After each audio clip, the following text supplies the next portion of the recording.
Hey Sneak Peekers, this is Kim Carmona at Fantastic Fest to talk to the producers and directors for the ABCs of Death 2. Check it out. So what made you want to be part of this film?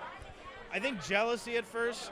It's like I think, I had a lot of friends doing it the first year, and it just seemed like they were having a fun time, and I felt bad about not being included, even though I didn't really have any reason to be included, because I hadn't really directed it yet.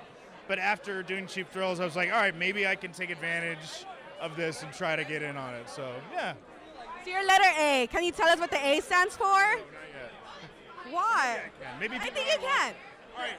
It stands for amateur, and it's about an amateur assassin. So what's your favorite kill scene in any horror film?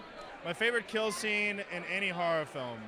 Well, it's funny because it's like one of my favorite kill scenes is not in a horror film. It's in Wild at Heart, the David Lynch movie, and it's when Willem Dafoe gets shot, falls down, and then blows his own brains off with a shotgun.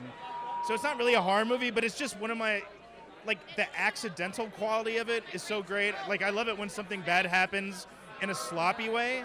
It doesn't feel as planned out. It's just kind of stupid. So that one amuses me. Concept, and it's flattering to be even considered to be part of this upper crust of horror, so it's a blessing.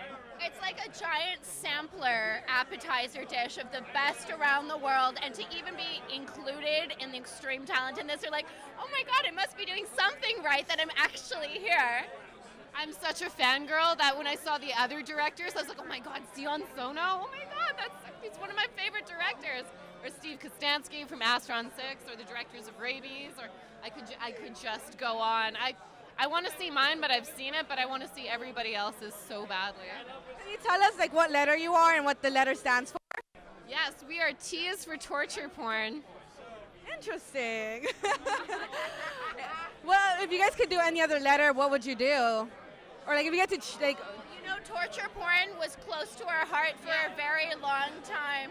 It's probably because we watch too much hentai and porn, so it's all we can think about, so we had to get it out of our system before we could move on to any other material to do with alphabets. True story. Yeah. So what's your favorite kill scene in any movie? Mine would be in Suicide Club. At the very beginning, all the school children hold their hands and they jump in front of a subway cart and all the blood and guts. I had never seen a kill like that before. And honestly, it made me kind of jealous that I didn't direct that movie. I was like, that's such a good concept. Oh, probably that remaining scene in Jaws where he just slides right into the shark's mouth, right off the bone. It reminds me of how I eat oysters. It's great. The big car accident in Death Proof Tarantino with Hold Tight playing, and how they do the reverse on each girl. It's just so brutal. It is the most crazy thing you will ever see. All the directors involved are sick in the head. And if this was 100 years in the past, we'd all be in padded rooms. But luckily, you get to see our psychosis on the screen. It's absolute the best directors and the best filmmakers working in horror right now. It's such a smorgasbord of talent. And if you love film and if you love horror, you want to see all the talent that is in this film. Yeah. There's no other way to get a window, a 5-minute window into so many people's brains all at the same time, but that's basically what this is. And it's just you might not like what's in the window, but you're going to watch it and you'll be entertained.